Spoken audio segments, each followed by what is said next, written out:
Network बिछा था जो आज भी कई मॉडर्न शहरों के लिए एक सपना है। ये लोग कौन थे, कैसे रहते थे, उन्होंने यह सब कैसे कर दिखाया? उनके शहर किसी मेट्रोपॉलिटन सिटी जैसे थे। उनका व्यापार दूर मेसोपोटामिया तक फैला था और उनका समाज बेहद ऑर्गेनाइज्ड। आज से लगभग 5000 साल पहले इसी धरती पर एक ऐसी सभ्यता थी जो आज के मॉडर्न शहरों को भी टक्कर दे सकती थी। एक ऐसी सभ्यता जिसने अपने समय से कहीं आगे निकलकर ऐसे शहर बसाए जिनकी प्लानिंग और इंजीनियरिंग आज के बड़े बड़े आर्किटेक्ट को भी सोचने पर मजबूर कर देती है। सिंधु और सरस्वती नदियों के किनारे यह शानदार शहर बसे थे।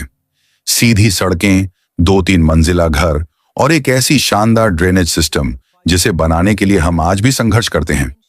यहाँ गंदे पानी को बाहर निकालने के लिए ढकी हुई नालियों का एक ऐसा नेटवर्क बिछा था जो आज भी कई मॉडर्न शहरों के लिए एक सपना है। ये लोग कौन थे, कैसे रहते थे, उन्होंने यह सब कैसे कर दिखाया?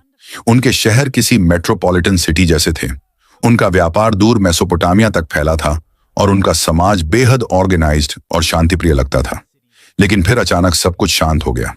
एक विशाल सभ्यता जो मिस्र और मेसोपोटामिया की सभ्यताओं को मिलाकर भी उनसे बड़े इलाके में फैली थी, अपने शिखर पर पहुंचकर बस गायब हो गई।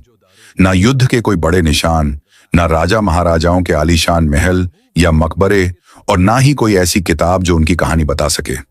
बस एक रहस्यमयी खामोशी जो हजारों सालों से इतिहासकारों और पुरातत्वविदों को परेशान कर रही है। क्या हुआ था उन लाखों लोगों का? वो कहां चले गए?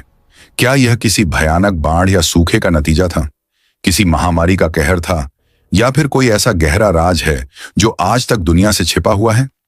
आज हम इतिहास के उन्हीं धूल भरे पन्नों को पलटेंगे और आपको ले चलेंगे समय में पीछे एक ऐसे सफर पर जहां हम उजागर करेंगे हड़प्पा सभ्यता की पूरी कहानी, उनके शानदार उदय से लेकर उनके रहस्यमयी और अचानक हुए पतन तक।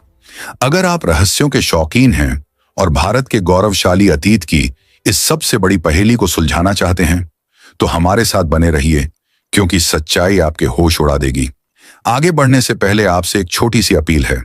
वीडियो को अंत तक जरूर देखिए, क्योंकि आज हम अपने इतिहास के एक अनोखे सफर पर निकलने वाले हैं। ऐसी वीडियो के लिए हमें घंटों रिसर्च करनी पड़ती है। पसंद आए तो लाइक कीजिए और चैनल को सब्सक्राइब कर लीजिए। यह कहानी शुरू होती है आज से करीब 200 साल पहले 19वीं सदी के ब्रिटिश भारत में। उस समय अंग्रेज अफसर और खोजी भारत के कोने कोने की छानबीन कर रहे थे।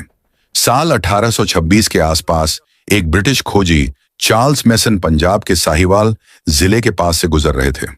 उनकी नजर एक वीरान जगह पर बने ऊंचे टीले पर पड़ी, जिसके चारों ओर अजीब तरह की पकी हुई ईंटें बिखरी थीं। गांव वाले उन ईंटों को भगवान का दिया तोहफा मानकर अपने घर बनाने के लिए इस्तेमाल कर रहे थे। मैसन ने अपनी किताब में इसका जिक्र तो किया, लेकिन उनकी बातों पर किसी ने ज्यादा ध्यान नहीं दिया। कई दशक बीत गए। साल 1856 में ब्रिटिश इंजीनियर जॉन और विलियम बर्टन कराची से लाहौर तक रेलवे लाइन बिछा रहे थे। ट्रैक के लिए उन्हें पत्थरों की जरूरत पड़ी। तभी किसी ने उन्हें पास के गांव हड़प्पा के खंडहरों के बारे में बताया, जहां हजारों की संख्या में बेहतरीन पकी हुई ईंटें मौजूद थीं। बर्टन बंधुओं के लिए तो यह जैसे खजाना था। उन्होंने बिना सोचे समझे उन प्राचीन ईंटों को उखाड़कर रेलवे ट्रैक के नीचे बिछाना शुरू कर दिया। वो इस बात से पूरी तरह अनजान थे कि वे दुनिया की सबसे पुरानी और सबसे एडवांस्ड सभ्यताओं में से एक के सबूतों को हमेशा के लिए मिटा रहे थे।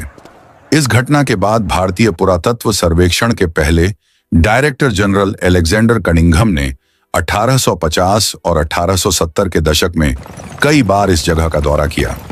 उन्हें वहां से कुछ अनोखी मोहरें मिली, जिन पर एक अनजान लिपि में कुछ लिखा था और एक बैल की तस्वीर बनी थी। कनिंघम इन चीजों की अहमियत तो समझ गए थे, लेकिन वह भी इसकी विशालता और प्राचीनता का सही अंदाजा नहीं लगा पाए। असली तूफान तो 20वीं सदी में आया। साल 1921 में भारतीय पुरातत्ववेता दयाराम साहनी ने भारतीय पुरातत्व सर्वेक्षण के director general sir John Marshall के नेतृत्व में हड़प्पा में एक व्यवस्थित खुदाई शुरू की। जैसे जैसे जमीन की परतें हटी, एक पूरे के पूरे शहर का नक्शा उभरने लगा। सुनियोजित सड़कें, घरों की लाइनें, नालियां। यह कोई मामूली गांव नहीं था, लेकिन कहानी यहीं खत्म नहीं हुई। अगले ही साल 1922 में हड़प्पा से लगभग 590 किलोमीटर दूर सिंध प्रांत के लड़काना जिले में एक और पुरातत्ववेत्ता राखाल दास बनर्जी एक बौद्ध स्तूप की खोज कर रहे थे। खुदाई के दौरान उन्हें स्तूप के नीचे वैसी ही मोहरे और ईंटें